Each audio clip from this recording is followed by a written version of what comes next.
जय छठी मैया।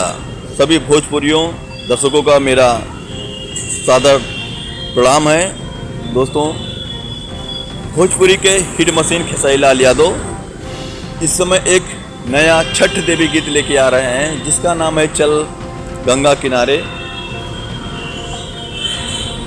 यह गाना आपको खेसारी म्यूजिक वर्ड चैनल से देखने को मिलेगा। इस गाने के जो सिंगर हैं खेसारी लाल यादव, और इसमें जो फीमेल सिंगर आवाज़ दिया है करिश्मा कक्कर, जो एक नई उभरती हुई कलाकार हैं। दोस्तों, इस गाने को सजाया है अपने कलमों से अभिषेक भोजपुरिया ने, और इस गाने में धुन दिया है मोनू सिन्हा।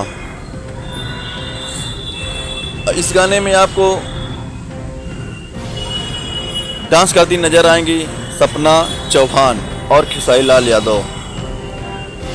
यह एक छठ के पावन अवसर पर यह गाना आने वाला है, तो सभी दर्शक से अनुग्रह करते हैं इस गाने को ढेर सारा प्यार दें और आशीर्वाद दें। और साथ में ही अगर आप हमारे चैनल पर नए हों तो चैनल को सब्सक्राइब करके कमेंट में जय छठी मैया जरूर करें, ताकि छठी मैया आप सभी को मनोकामना पूरी करें।